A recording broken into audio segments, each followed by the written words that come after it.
Hi, good morning and welcome to the Wednesday, June 12th, 2019 Board of County Commissioners meeting. I'm Kate Flavin, Public Information Officer with Sedgwick County. This morning, I'd like to bring up Susan Erlenwine to talk about a weekend event we're having this weekend.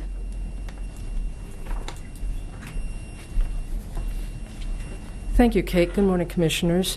We receive a lot of phone calls at Environmental Resources where people are asking, where can I get rid of my old paints, window cleaners, toilet cleaners, old oil, any of that chemicals from their household. We tell them that the county has a household hazardous waste facility. It's located at 801 Stillwell, and it's open Tuesday through Friday, 9 to 5, and Saturdays, 9 to 3. But they can also bring stuff to a remote event, which we take out to the community to be more responsive to their needs and be out in their neighborhood. I'm pleased to announce that this past Saturday, we had an event at Textron Beechcraft, and there were 439 vehicles in 4 hours, and we broke the record for the amount of hazardous waste brought to a remote event. 75,436 pounds were brought in Saturday. So that's quite a bit of material for a remote event. So it shows that people are really listening and responding to these. This Saturday, we're going to have another remote household hazardous waste collection event, and it's located in Hayesville at their City Hall at 200 West Grand. So it'll be from 9 to 1 o'clock there, June 15th. And we invite anyone in the south part of the county to come to that event. Bring your household hazardous waste, and we'll be pleased to take it and recycle and dispose of it properly. I'd be happy to answer any questions. Thank you, Susan. Commissioner O'Donnell. Don't have any questions, but thank you for getting this set up. I know the residents of my district are excited about another opportunity. Had a lot of Facebook activity on this, and I would just like to publicly thank Mayor Armstrong and Will Black, the city administrator, for graciously offering not just City Hall, but also city staff that will be there to assist the county staff and our outside group that's handling this for us. So should be a great event, and I just appreciate your office continuing to help us with these things, Susan. Thank you, and they're a great group to work with down there. Thank you. Thanks. Thank you, Susan. I don't see any other comments, but also I want to point out that not only can they drop off hazardous waste, but you have things like paint and so forth that we recycle, and citizens can pick it up there, too. That's right. We have a swap and shop area. You don't even have to drop anything off to go in and pick up material. When material's dropped off, we look at it to make sure you can still read the label and the product inside is good. We put it out there on the shelf so people can pick that up. It's saving them money. It's free. They don't have to buy it. And it's saving us money because we don't have to pay our vendor to recycle it. So we win overall. Very good. Well, thank you very much for being here with the message today. Thank you. All right, one final announcement. This evening, Commissioner Howell will have a town hall type event in District 5 to discuss current and upcoming road projects. So please join us at 5:30 tonight at Krista McAuliffe Academy. It's at 2055 South 143rd Street East. And since there is road construction, I recommend taking Pawnee to 143rd Street and to get to the school. On the agenda, Commissioners, we have meeting minutes, 2 proclamations, several advisory board appointments, a consideration of a grant renewal for the Health Department's Healthy Babies program, a resolution directing the closure of part of Webb Road in Rockford Township, and you'll receive a report of the Board of Bids and Contracts. So, Chairman, I will hand the meeting to you. That's all right. Go ahead. Sorry about that. Chairman, you have the meeting.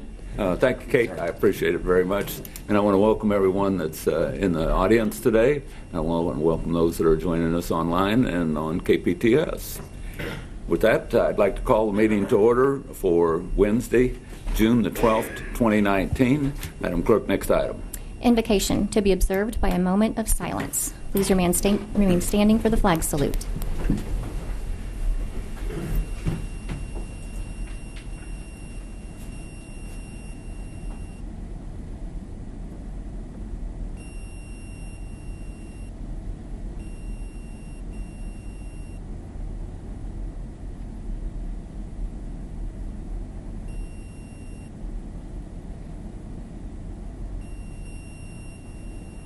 Thank you.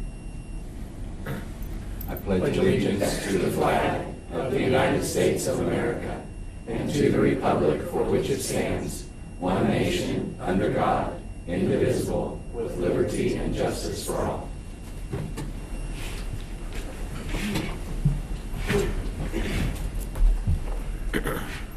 Thank you. Madam Clerk, next item. Roll call. Commissioner O'Donnell. Present. Commissioner Cruz. Present. Commissioner Howell. Present. Commissioner Meitzner. Present. Chairman Dennis. Present. Next item, please. Public agenda. Thank you. I have one individual signed up to speak on public agenda, but I believe he wants to speak during that portion of it. Mr. Paul Cowing, do you want to speak later on? Very good. Is anyone else in the audience that hasn't signed up? Would they like to speak at this time on any subject? Seeing no one, next item, please. Consideration of minutes. Item A, regular meeting minutes of May 22nd, 2019. Thank you. Commissioners, everyone's had an opportunity to review the minutes from May 22nd, 2019. Move to approve. Second. We have a motion and a second. Any discussion? Seeing none, Madam Clerk, call a roll. Commissioner O'Donnell. Aye. Commissioner Cruz. Aye. Commissioner Howell. Aye. Commissioner Meitzner. Aye. Chairman Dennis. Aye. Next item, please. Proclamations. Item B, proclamation declaring FOULSTON SIEFKIN LLP Day. Thank you. Commissioners, I have a proclamation that I'd like to read.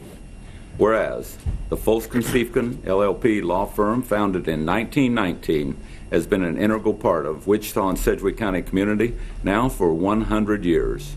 And whereas FOULSTON SIEFKIN founders, Robert C. Foulston and George Siefkin, and the firm they founded assisted in the establishment of some of the region's largest and most successful companies and played a key role in many of the region's most well-known litigation and business transactions. And whereas Foulston Siefkin and its attorneys have consistently demonstrated their commitment to professionalism, excellence, and serving their clients and investing in their communities, Wichita, Topeka, and Kansas City, through board service and financial contributions to help build vital and thriving regions. Now, therefore, be it resolved that I, Chairman David T. Dennis, and the Board of Sedgwick County Commissioners do hereby recognize June 12, 2019 as FOULSTON SIEFKIN LLP Day for its 100 years of well-respected law firm, employer, corporate citizen, and contributor to our community. I'd move that we approve the proclamation. Second. We have a motion and a second. Any discussion? Seeing none, Madam Clerk, call a roll. Commissioner O'Donnell. Aye. Commissioner Cruz. Aye. Commissioner Howell. Aye. Commissioner Meitzner. Aye. Chairman Dennis. Aye. And today we have Kevin Arnell and Harvey Sorensen in the audience to accept. Welcome, gentlemen. Thank you, Chairman Dennis. Good morning, Commissioners. Thank you very much for the recognition today. I'm the managing partner of FOULSTON SIEFKIN. Harvey Sorensen is one of our longtime partners. Many of you know him from his involvement in the community as well. And just on behalf of the couple hundred or so of our colleagues at FOULSTON SIEFKIN, we wanted to briefly express just a couple of thoughts to you all. First, we very much appreciate the board's recognition of our firm's centennial. That's a really significant event, obviously, for us, and we appreciate you recognizing that. Second, we just want to express our gratitude for the support that the communities in which we live and work have shown our firm. We recognize that it's because of that support that we're here, and that we then have the opportunity to serve our clients around this community and the state and the region. So as several of you know, our firm's culture is focused strongly, and we really emphasize community involvement and community support. That's certainly going to be a continuing theme for us in our next 100 years. And so I'll just close by saying thank you again for the recognition. And we hope to, some of us anyway, hope to be around in another 100 years to check in and be of service perhaps. So thank you. Thank you. Oh, Kevin and Harvey, thank you very much for being here. Thank you for what you're doing for our community especially. We sincerely appreciate that. I know that I've worked with both of you in our community, and I sincerely appreciate your efforts. I have to say that I've probably met more attorneys since I've been on this board than ever in my entire life, but the nice thing about it, when I meet with you all, it's always a pleasure. Thank you. It's very kind. Thank you. Thank you. Madam Clerk, next item, please. Item C, proclamation declaring Pure and Simple Truth for Youth Awareness Month. Thank you. Commissioners, I'd have a proclamation that I'd like to read. Whereas in 1997, Dr. Ruth Taylor and Mary Easterday and Louis Thies Incorporated, Abstinence Education Consultants Incorporated, and the name changed in 2010 to Pure and Simple Health Education Incorporated. And whereas the mission of Pure and Simple Health Education Incorporated, founded in 1997, primarily provides prevention and risk avoidance of education for youth, families, and communities, and promotes positive choices, healthy relationships, and strong families. And whereas Pure and Simple Truth for Youth Revival seeks to help youth live healthy, whole, and fulfilled lives, and offers our generation's youth and families a unique approach to understanding love, life, and the gift of human sexuality, with a whole person appreciation for themselves and their sexuality that goes beyond safe sex or just don't do it approaches to sex education. And whereas Pure and Simple Health Education Incorporated provides award-winning primary prevention and risk avoidance curricula for classrooms, resources for parents and caregivers, and peer-to-peer youth programs on authentic, whole-purpose identity, healthy relationships, and the power of positive choices. Now, therefore, be it resolved that I, David T. Dennis, Chairman of the Board of Sedgwick County Commissioners and the Board of County Commissioners, do hereby proclaim June 2019 as Pure and Simple Truth for Youth Awareness Month. We ask all residents of our city and surrounding areas to be supportive and reflective on how we can grow strong youth, strong families, and strong communities. Move to approve the proclamation. Second. We have a motion and a second. Any discussion? Seeing none, Madam Clerk, call the roll. Commissioner O'Donnell? Aye. Commissioner Cruz? Aye. Commissioner Howell? Aye. Commissioner Meitzner? Aye. Chairman Dennis? Aye. This being accepted by Dr. Diana Cook, President, Pure and Simple Health Foundation Incorporated. Welcome. Thank you, Commissioners, and we appreciate you accepting this proclamation. And with me today are our board members, Lois Thies, Taretha Brown Foster, Becky Knapp, and our Executive Director, Erica Higgins. Pure and Simple's Truth for Youth helps youth live healthy, whole, and fulfilled lives. Our Truth for Youth Revival Conference topics will include addictions and risky behaviors afflicting our youth today, and how to engage with our youth and understanding and embracing a whole person identity mindset. We invite all of you here present, including all parents, guardians, teachers, and youth leaders of our community, to attend the Youth for Truth Revival Conference and Luncheon that will be held at the end of the month, June 29th, from 9 a.m. to 1 p.m. at the WSU Metroplex. Our keynote speaker, Mike Goss, out of Houston, Texas, he will present a dynamic presentation on whole person identity, and individual tickets can be purchased through our website at pureandsimpletruthforyouth.org for $15, and that will also include a continental breakfast, a boxed lunch, and as well as helpful resources and materials for the community. You can also contact our office at 316-688-0840 for tickets and more information. And I do again thank all of you for recognizing Pure and Simple and this important proclamation concerning the youth of our community. Again, we look forward to seeing all of you and the public for our Truth for Youth Revival for the new generation, June 29th at the WSU Metroplex, 9 a.m. to 1 p.m. And I apologize, did I recognize you, Becky Knapp? Yes. Okay. Thanks so much. Dr. Cook, thank you very much for being here today. We sincerely appreciate it and appreciate your message. Thank you very much. Madam Clerk, next item, please. Appointments. Item D, resolution reappointing Jim Burgess to the Sedgwick County Advisory Council on Aging and Physical Disabilities. Mr. Papoon. Thank you, Mr. Chairman. Mike Papoon, Interim County Councilor.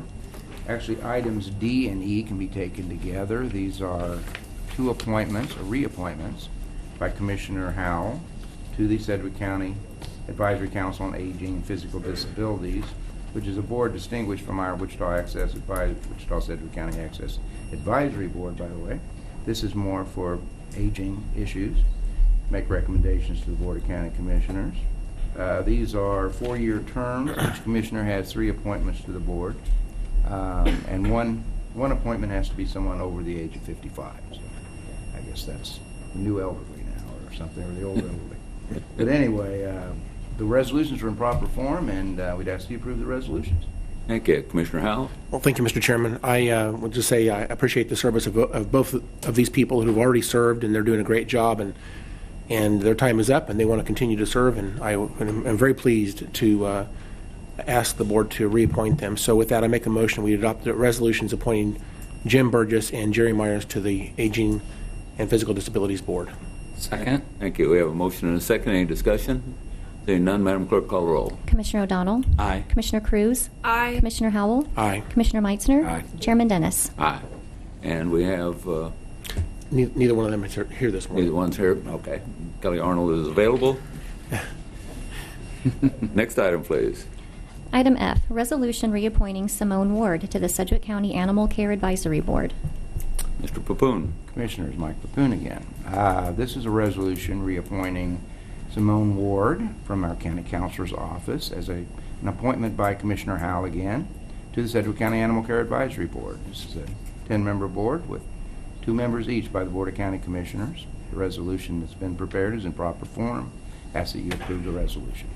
Thank you. Commissioner Howell. Well, thank you, Mr. Chairman. Again, I just want to say that Simone has done a tremendous job on this board, and she actually works in the counselor's office, so I'd like to just point that out. She's one of our own staff as well. But with that, I'd like to make a motion that we would adopt the resolution reappointing Simone Ward to the Animal Care Advisory Board. Second. We have a motion and a second. Any discussion? Seeing none, Madam Clerk, call the roll. Commissioner O'Donnell? Aye. Commissioner Cruz? Aye. Commissioner Howell? Aye. Commissioner Meitzner? Aye. Chairman Dennis? Aye. And now, Mr. Arnold, you can go to work. Thank you. Good morning, Commissioners. Please raise your right hand. I do solemnly swear that I will support the Constitution of the United States, the Constitution of the State of Kansas, and faithfully discharge the duties of the office of Sedgwick County Animal Care Advisory Board, so help me God. I do. Congratulations. Thanks. So I was thinking that if I said I had to work today, as a reason to not be here would not be a valid excuse. So here I am. Commissioner Howell, I just wanted to say thank you for the reappointment. I work with a great group of people, just love them to death, and hopefully we will have some code changes here before you soon. Very good. Thank you for all your Thanks. service to the county. Thanks. Thank you also for your service. I appreciate it. And you got it all taken care of? Very good. Next item then. Item G, resolution reappointing Janet Brumbaugh to the Sedgwick County Mental Health Advisory Board. Commissioner Howell. Uh, I'm sorry. Mr. Mr. Papoon. Mr. Chairman, again, items G and H can be taken together. These are 2 resolutions reappointing Commissioner Howell's appointments to the Mental Health Advisory Board. He is first in item G, recommending the appointment of Janet Brumbaugh, and item H, recommending the reappointment of Robert Lee. This governing board this advisory board reports to the Board of County Commissioners, which by statute sits as the County Mental Health and Intellectual Disabilities Governing Board. So they make recommendations to you in that capacity. The resolutions for item G and H are in proper form, and ask that you adopt the resolutions. Thank you. Now, Commissioner Howell. Well, thank you, Mr. Chairman. Just a couple things about this. Both of these are reappointments, and again, these are people doing a tremendous job. I just want to say a couple things about both of them. And Robert Lee is not here this morning, but he is the Chief of Police of the City of Derby, and he is tremendous on this topic. I just love his service. He's a very, very good man, but he knows so much about this topic, and he's provided lots of really good ideas. So I just appreciate him. I think he certainly deserves to be reappointed to the board. And then with Janet, she and her husband, Alan, are members of NAMI, and they are leaders. They do a lot of work advocating across the state of Kansas and lobbying in Topeka, and very, very passionate. They have a family member that is dealing with mental illness, and so with her perspective, she's just a really excellent appointment to this board, and appreciate your service to the board. So with that, I'm very pleased this morning to make recommendations to the board, which is to adopt these 2 resolutions appointing Janet Brumbaugh and Robert Lee to the Mental Health Advisory Board. Second. We have a motion and a second. Any discussion? Seeing none, Madam Clerk, call the roll. Commissioner O'Donnell? Aye. Commissioner Cruz? Aye. Commissioner Howell? Aye. Commissioner Meitzner? Aye. Chairman Dennis? Aye. And Mr. Arnold? All right. Good morning again. Please raise your right hand. I do solemnly swear that I will support the Constitution of the United States, the Constitution of the State of Kansas, and faithfully discharge the duties of the office of Sedgwick County Mental Health Advisory Board, so help me God. I do. Congratulations. Thank you. Say anything you can. Well, thank you, Commissioner Howell. I really didn't expect to have to say anything, but I do really appreciate being on the board. It just gives a lot of information about what's going on in the county, and so I really appreciate being able to serve on that. So thank you. Thank you for your service to the county as well. Next item, please. Item I, resolution renominating Tim Bonnell for reappointment to the Wichita Airport Advisory Board. Mr. Papoon? Yes, Mr. Chairman, this is Chairman Dennis's appointment or nomination to the Wichita City Council for appointing Tim Bonnell to the Wichita Airport Advisory Board. This is a board that's completely appointed by the Wichita City Council. Sedgwick County Commissioners get one recommendation for a nomination each, and so we forward this recommendation of a nomination to the City Council. Resolution's proper form, and we'd ask you to adopt the resolution. Thank you, Mr. Papoon. I don't see Tim in the room today. He's a dear friend of mine, but he's also an avid pilot. He has a tremendous amount of experience in this area. He used to be president of the museum, Wichita Air Museum. So he has a passion for air flight, and as I said, he's a dear friend of mine. His only fault that I know is that he drives Dodge Vipers instead of Corvettes, but beyond that, he's a pretty good guy. So I move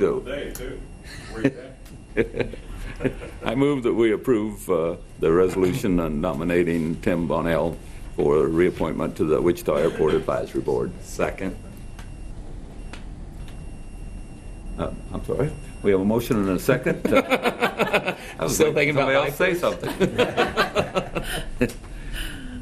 Madam Clerk, call the roll. Commissioner O'Donnell. Aye. Commissioner Cruz. Aye. Commissioner Howell. Aye. Commissioner Meitzner. Aye. Chairman Dennis. Aye. Thank you. And he is not here today, so next item, please. New business, item J, consideration of a renewal agreement for a grant from the Kansas Department of Health and Environment in the amount of $816,190 to provide outreach, prevention, and intervention services through the Healthy Babies Program in the Health Department and the Healthy Families American Program at the Kansas Children's Service League. Morning, Adrian. Good morning. Good morning, Commissioners and Board of Health. Adrian Byrne, Health Director. This morning I'm here to ask for your consideration of a grant award in the amount of $816,190 from the Kansas Department of Health and Environment to provide services to at-risk women, families, and children through the Health Department's Healthy Babies Program and the Healthy Families American Program at the Kansas Children's Service League. We have received this funding for over 17 years, and the Healthy Babies Program and Kansas Children's Service League work together to provide services to these families in the community. Healthy Babies works with families through the child's 18-month birthday, where Kansas Children's Service League can work with the children and the families through 5 years of age, and their primary goal is to reduce child abuse. So Healthy Babies is an educational program for parenting, for prenatal and parenting families, and education and family support is provided through office visits and home visits. The services are available to all Sedgwick County residents regardless of income or insurance coverage. The program outcomes focus on decreasing preterm birth and low birth weight babies, and also focuses on safe sleep, which is putting the baby alone in the crib or the bassinet without blankets or bumpers or pillows or toys, and to make sure that the baby is on its back to have the healthiest sleep environment that is possible. In 2018, Healthy Babies provided services to approximately 700 women and 550 babies. The average caseload for the Healthy Babies providers is 40 to 45 women and babies. I recommend that you accept the award, authorize the chairman to sign the grant award amendment, and authorize the purchasing director to provide written notice to the Kansas Children's Service League of the county's intent to exercise the third of the 3-year, 1-year options to renew this grant, and I'll be happy to answer any questions. Thank you, Adrian. Commissioner Howell.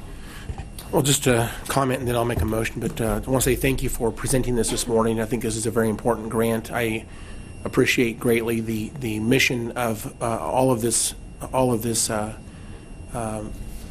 effort on behalf of the health department and the purpose of this money. I think it's very, very important.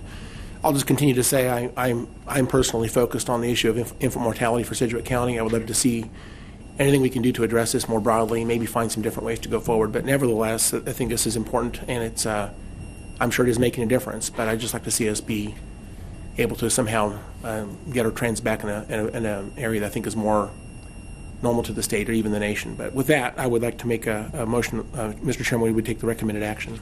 Second. Thank you. We have a motion and a second. Commissioner Cruz. Thank you, Adrian, for your explanation yesterday of how this money kind of trickles down from federal to here. I'm also really interested in learning more about how we can provide birth control to folks within our ComCare system as well, so women who come in need, understanding their options, and how these two relate. Talk about babies, but talk about prevention of babies and unwanted pregnancies. So women in our community, if you don't have the ability to pay for birth control, if you don't have insurance, you can get it through our health department, and that's one way that we can help women in need know that there are options for them. So that was a really interesting conversation, and I'm glad that it was brought up. I'm glad that we're taking steps to work with our other partners here in Sedgwick County to ensure that all women have access to things that they need. So thank you so much for your work. I appreciate it. Thank you, Adrian. I don't see any other questions or comments. I know you came in and briefed each and every one of us on this in detail, so we're very knowledgeable of this. We have a motion and a second. No further comments. Madam Clerk, call the roll. Commissioner O'Donnell? Aye. Commissioner Cruz? Aye. Commissioner Howell? Aye. Commissioner Meitzner? Aye. Chairman Dennis? Aye. Thanks, Adrian. Thank you. Next item, please. Item K, resolution directing the closure of a portion of Webb Road south of 79th Street South in Rockford Township. Mr. Spears, welcome. Mr. Chairman, Commissioners, David Spears, Director of Public Works. We are requesting the closure of 775 feet of Webb Road south of 79th Street South in Rockford Township due to safety concerns. You can see this is a general location map down near Derby. Derby's actually annexed some property over to the east of Webb Road, and at some point in the future, you can see this is in their kind of zone of influence. They'll be annexing out that way. I think it's inevitable. Webb Road tees into 79th Street South, and let me try to orient you. If I don't know if this is 79th across here, and this is Webb Road, this blue line coming down. Webb Road used to go straight through there. Spring Creek, which is in the red, has pushed the road over the years to that location. Webb Road does not continue north of 79th, and northbound traffic must divert either a mile east or a mile west to continue north. As Webb approaches the intersection, it runs immediately adjacent to an oxbow of Spring Creek, which I'm just showing you there. This is the oxbow. Over time, the creek has eroded to the west into the roadbed, and the township has drifted the road west in the right-of-way. This is a township road. Today, there is a significant drop-off from the east edge of the road into the creek. The road is narrow, and a portion of the road is actually out in private property west of the right-of-way.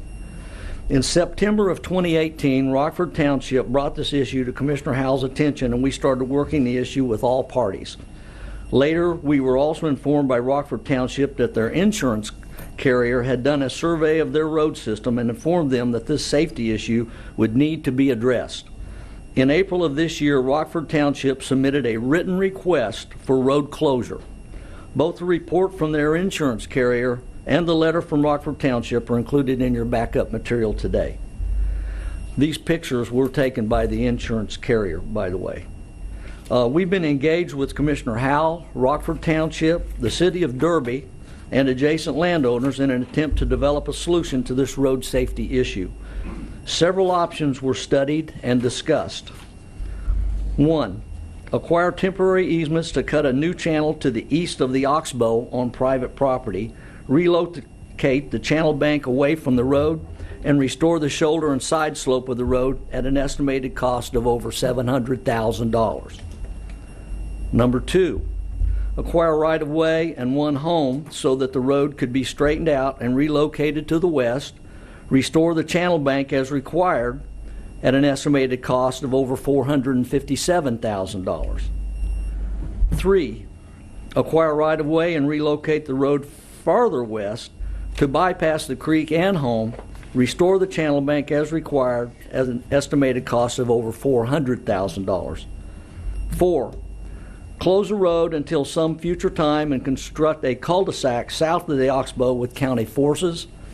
And finally, 5, close the road until some future time without a cul-de-sac with county forces. The first 3 options are expensive and would take quite a bit of time, engineering, and permitting effort to implement. Our staff has attempted to acquire right-of-way from the owner on the west side of the road to construct a cul-de-sac. He indicated that he is opposed to the road closure and declined to negotiate for right-of-way purchase. Our staff approached the owner on the east side of Webb about 2 weeks ago. Initially, it appeared he would negotiate a purchase, but contacted us last week to tell us he is opposed to the road closure and was not interested in working with us on the cul-de-sac. In making a recommendation for closure, we've also considered a number of other factors. 1, the average daily traffic count on Webb Road in this area is 66 vehicles per day.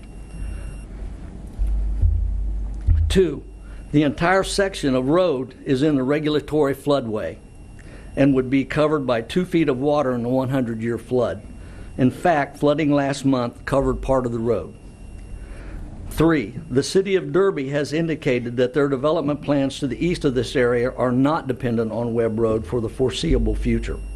4, there is good pavement on 87th Street that we just built that can be used to access the portion of Webb Road south of the road closure.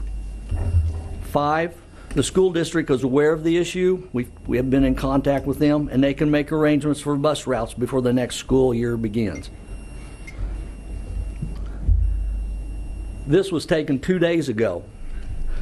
This slide was taken on Monday by Scott Lindeback after he was approached by 2 nearby property owners while he was working a stream maintenance issue near this site. They wanted to show him this spot where the edge of the road is caving away. The large gap is about 18 inches across, and while you can't see it well in this photo, the dashed line follows a narrower break line as it continues north. And you can see this is right by the edge of the road. The bottom line is that this road safety issue has been identified by members of the public, Rockford Township's insurance carrier, and Rockford Township. Public Works has run through a number of possible solutions to keep the road open, but all are costly and cannot be implemented in a timely manner. We've been informed of the problem, and we need to deal with it quickly to reduce the risk of a serious incident. The township and/or county could be liable for up to $500,000 in damages under the Kansas Tort Claims Act. We're here now because our final attempt to work out a cul-de-sac failed last week, and we can't wait any longer to close the road. So we recommend that you adopt the resolution for road closure, and I'll try to answer any questions you may have. Thank you. Commissioners, any questions for Mr. Spears? I will after public comment. I'll have some comments or questions. Okay. Any other questions from commissioners? Commissioner Meitzner. David, so this falls under your jurisdiction to close a road in the county, or our jurisdiction? Yeah, you are the authority that can change it. The township board has no authority for ordering things like this, this type of closure. So it's just like they can't put up, they can't authorize speed limit signs and that sort of thing. You guys, the Board of County Commissioners has that authority for enforcement by the sheriff, and the township has no such authority. So it does need to come from you. Okay. And you as the county engineer, or what's your title again? Well, Director of Public Works / County Engineer. Okay. So you are, sorry, I'm not real good with titles, but so Rich, you're recommending this, and this happens probably rarely in your history. Rare. Yeah, very rare. I don't know another incident identical to this in the county. Right. And but so we did close a road up in Commissioner Dennis's district. It was a township road also. That's true. And so you're just talking about closing just that section there? 775 feet, just south of that oxbow, from 79th down just to south of there. And the residents to the north of that? And The house that you see here can get in off of 79th. Right. He doesn't need it. Then the other houses are to the south. They'll have to come up from 87. There are 9 houses total in the whole mile. Okay. All right. Thank you. That's welcome. Good information. Thank you. And just to clarify, this is a township road, not a county road. Correct. And it's Rockford Township. Yes, sir.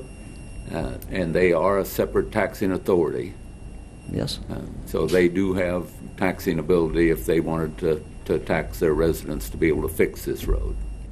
They do. I think it's a little beyond their means, that much money. But yeah, the answer to your question is yes. And I disagree it's beyond your means, because if you're a separate taxing authority, you have the ability to tax the citizens in order to be able to do your job. So it may be beyond what they want to tax their citizens, and that's why we're closing the road. Okay. And you rightly stated I've got 151st Street closed right now in my district, correct? Yes. Very good.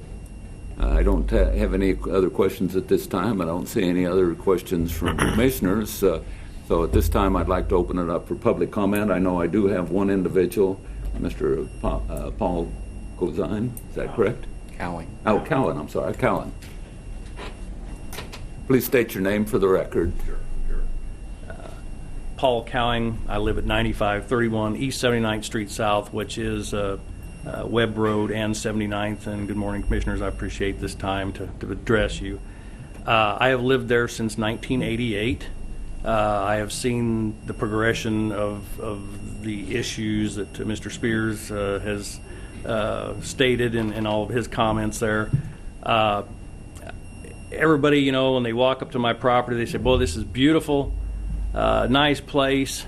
Well, the reason I'm here today is I'm all for closing this road. I don't have that problem with that. I've seen so many accidents. I've seen Life Watch come out and pick up people that have hit the back part of that property where that curve is.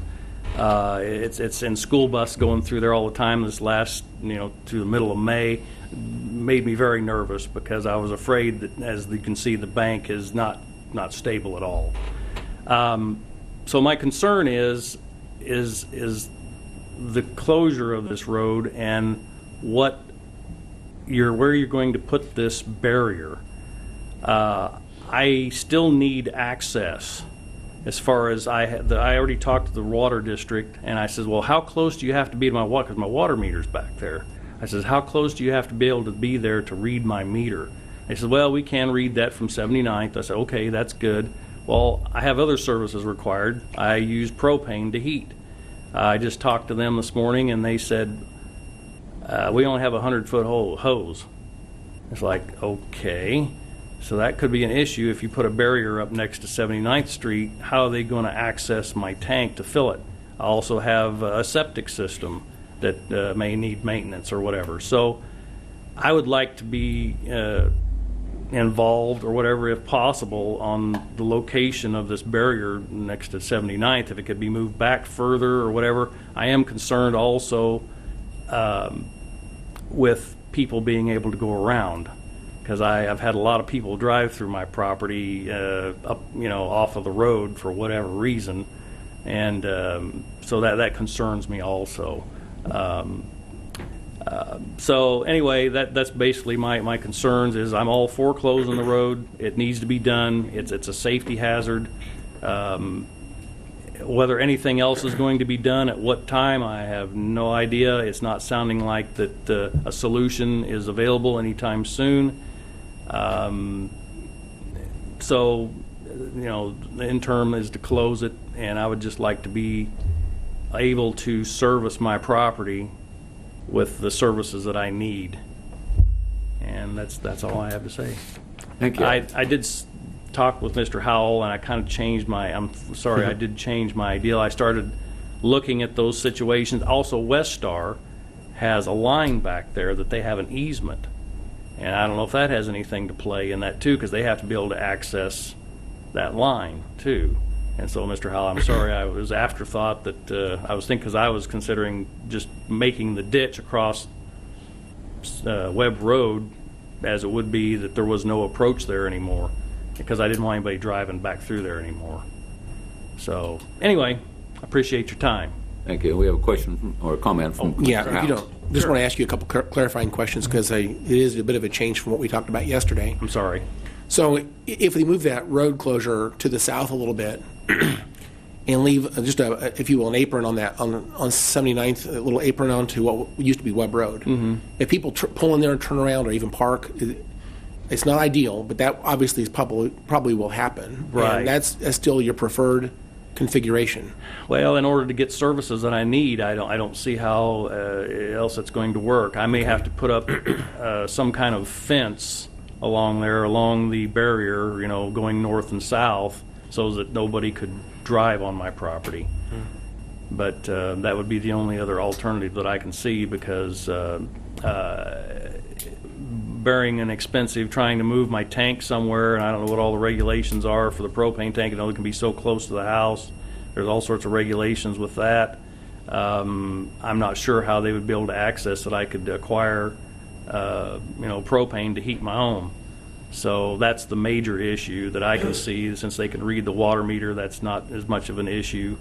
And then I don't know as far as Westar having access to that through there, which I'm sure they're not going to need much of anything time-wise. I mean, who knows when they may need to get back there, but they do own that easement back there.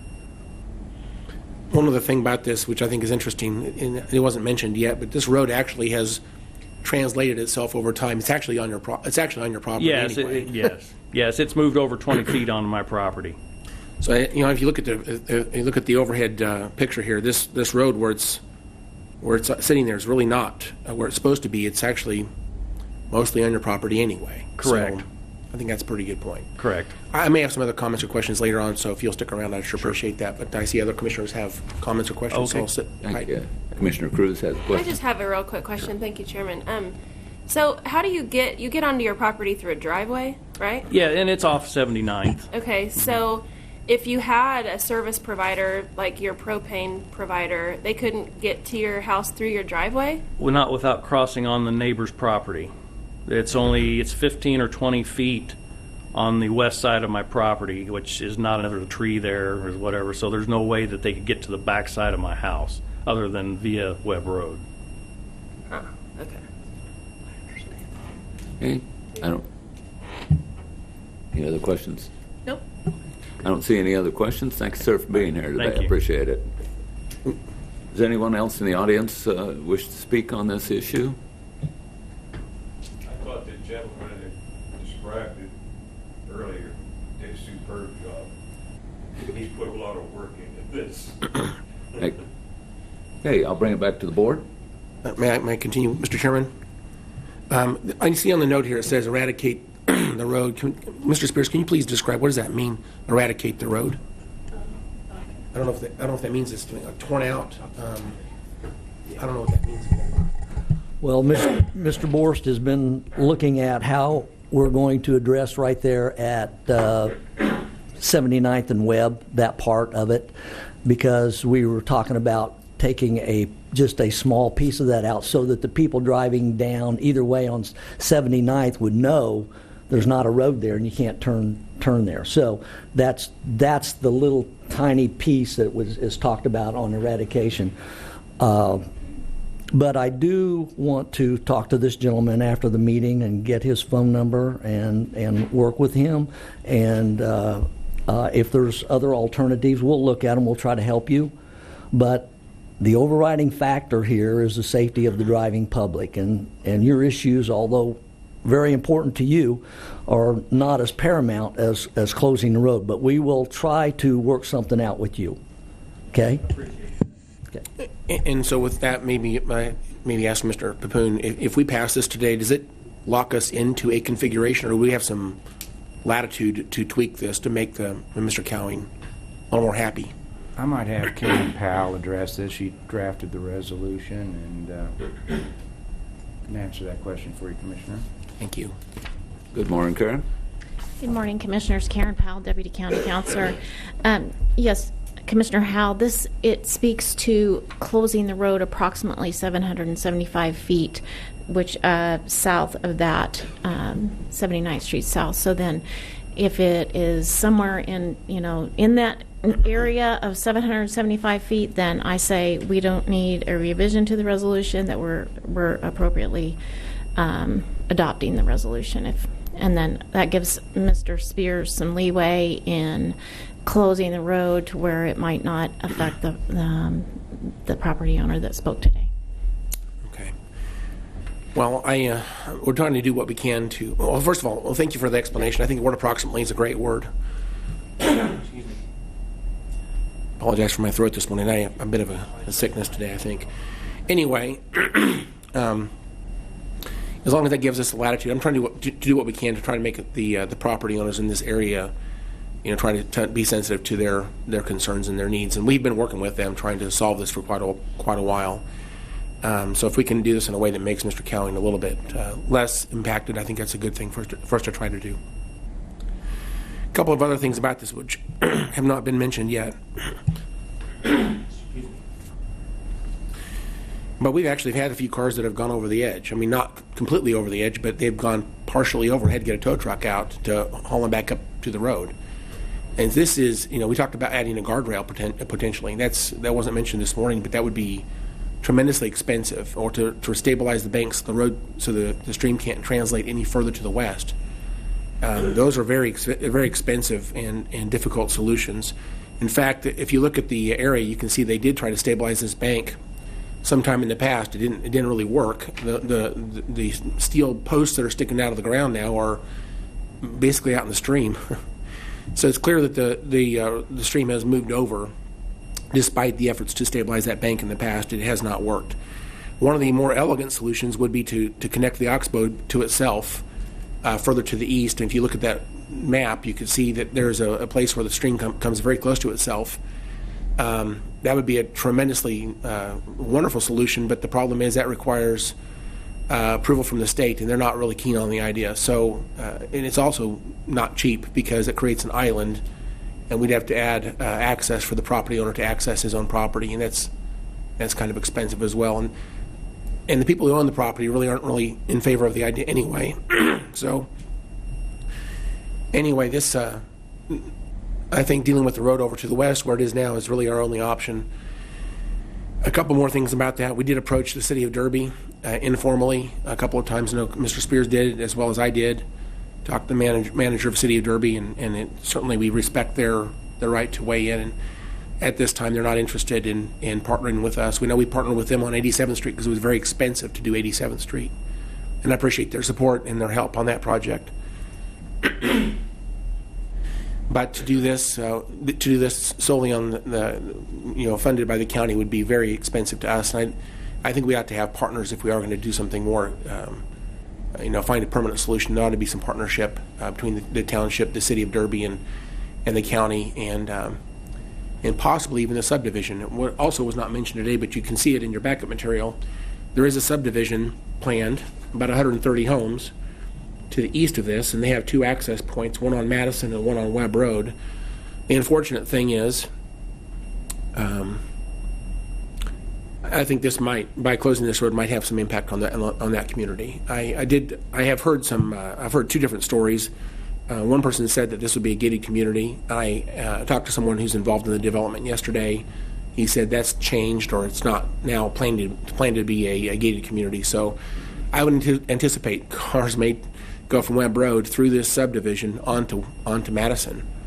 That may be something that may need to be addressed later on. But people from the subdivision can certainly go south to 87th Street and then access the east part of Derby from that direction. One more thing about the township: their mill levy is essentially quadrupled since I've been a commissioner. Right now, they're levying over 16 mills of property tax. But that only generates about $600,000 a year. For them to come up with a solution to this, they're not allowed to use debt. They can't bond this out. And so every solution is the smallest option for this is $400,000 that we heard from Mr. Spears. It could be as much as $700,000 to expect the township to to increase taxes, essentially double their mill levy from 16 to maybe 30, to do this in a year would be unlikely. You know, the county does do things for townships. We have concrete bridges, we have crossroad culverts, things that are more expensive and more complicated and difficult for townships. The county does take those responsibilities on behalf of the townships, and so I think this would be one of those things where if there was going to be a permanent solution, I would love to see the county take a leadership role in this, although I do think the township ought to have some investment as well. On the south side of the proposed closure, there's proposed to be a cul-de-sac, but the property owners on that end have not been willing to negotiate with the county as of this time. So right now I think it's just going to be a straight dead end, if that's correct, Mr. Spears. That's where we're ended up? Yes, sir, that is correct. And that's unfortunate because when anybody goes down that road, if they have to turn around, more than likely they'll use a private homeowner, property owner driveway to turn around. So that's going to be another issue I expect will come to our concern in the future. But cul-de-sac would be ideal, but we're not able to do that. The property to the west of this is owned by Miss Bradford and her family, and they've been also very clear they're not really interested in selling property at this time. And maybe that would change, but in terms of using eminent domain to move this road, I'm not interested. So the property owners have a right to the property. I don't see that there's anybody that's anxious to provide land to move this road. The money makes it prohibitive. It's currently dangerous. And so with all of those reasons, I think it's imperative we, for public safety, do close the road today. Although I do hope the conversation continues with the city of Derby, the subdivision, the township, and the people who live there. And Lord willing, we can find a permanent solution that we can all afford, and find some property owners willing to negotiate with the county willingly. And with that, a permanent solution that will keep this road open in the future is my goal. But for today, for public safety, I think we have no option but to close the road. It's been by the way, I just want to commend Mr. Spears and his staff. They've done a tremendous job. The lane surveyors for the county did a great job. Scott Lindebeck's done a great job. We've had a really great staff who've helped get this to this point. And I also want to say thank you to all of them. It's unfortunate we have to close the road today, but I think that's the only option we have left at this time. So with that, Mr. Chairman, I make a motion we take the recommended action. Second. We have a motion and a second. Any discussion? Seeing none, Madam Clerk, call the roll. Commissioner O'Donnell? Aye. Commissioner Cruz? Aye. Commissioner Howell? Aye. Commissioner Meitzner? Aye. Chairman Dennis? Aye. Thank you. Next item, please. Item L, report of the Board of Bids and Contracts regular meeting on June 6, 2019. Morning, Joe. Good morning, Mr. Chairman and Commissioners. Joe Thomas, Purchasing Director. The meeting of the Board of Bids and Contracts on June 6 has resulted in 2 items that we seek your approval on. Item number 1 is steel culverts for Public Works. This recommendation is to accept the overall low responsive bid from J&J Drainage Products Company and establish contract pricing for 3 years with 2 one-year options to renew. The final item is compact track loader, Public Works Fleet Management. And this recommendation is to accept the pricing based on the State of Kansas Contract 44071, and it's in the amount of $52,431.36. I'll try to answer any questions you may have, and I recommend approval of both items. Thank you. Do we have any questions for Joe? Seeing none, move to approve the board's bids and contracts. Second. A motion and a second. Any discussion? Seeing none, Madam Clerk, call the roll. Commissioner O'Donnell? Aye. Commissioner Cruz? Aye. Commissioner Howell? Aye. Commissioner Meitzner? Aye. Chairman Dennis? Aye. Thank you, Commissioners. Next item, please. Consent agenda. Good morning, Commissioners. Tom Stolz with County Manager's Office. Recommend approval this morning of consent items M through Q. One question, we were talking about pulling item November. Is that still effective or not? That's your choice, sir. We can definitely do that and talk about that separately if you want. Okay. I think we probably need to have some discussion on it, so I will move to approve Mike through Quebec with the exception of November. Second. We have a motion and a second. Any discussion? Seeing none, Madam Clerk, call the roll. Commissioner O'Donnell? Aye. Commissioner Cruz? Aye. Commissioner Howell? Aye. Commissioner Meitzner? Aye. Chairman Dennis? Aye. Okay, we'll go back to item November, the Township Treasurer Bond. Mr. Poon, did you want to address that for us? I can turn this over to Justin Wagner from our office, Commissioner. He's been working on this. It involves our work in reviewing all the statutes relating to townships and trying to make sure that we're in compliance and townships are in compliance with the law. But I'll let Justin address any additional questions. Morning, Justin. Morning, Chairman and Commissioners. Justin Wagner, Assistant County Counselor. Do you want me to give a quick synopsis, Chairman? Would that be useful on this? Okay. This particular item would propose to, there's KSA 80-203 tasked the Board of County Commissioners with establishing the amount and sufficiency of any bond for township treasurers. Township treasurers, of course, receive money in terms of tax money that their townships charge, and I think the intent behind the potential bond would be if there was misplacement of funds or something along those lines by the township treasurer. The county clerk's office has looked into this issue, and they have not found any resolutions the county commission has adopted on this. They looked back about 50 years. The statute's been in place since 1868, but we're not aware of any resolutions having been adopted. So the resolution that's in front of you today would establish a $10,000 surety bond requirement for the township treasurers. I think I'd heard from the county clerk's office that that would cost roughly $100 for a 4-year term. So approximately $25 a year for the townships. I'd be happy to answer any questions on the resolution that's in front of you. Okay. But this is a requirement. There's a statute that says that they have to have a bond. We just haven't ever had a resolution that established that. That's correct. It doesn't say that necessarily that the county commission has to do it, but it does task the county commission with doing it. And Again, I don't think Sedgwick County's Board of County Commissioners we haven't found any evidence that they've ever adopted a resolution establishing that. Okay. Have we run this by any of the townships? Are they aware of it? We have not, Chairman. At this point, I think the intent from just to maybe speak to that a little bit more from the county clerk's office and our office would be to send information on this to the townships in a time frame in which they could prepare for it for their 2020 budgets and seek to adopt this.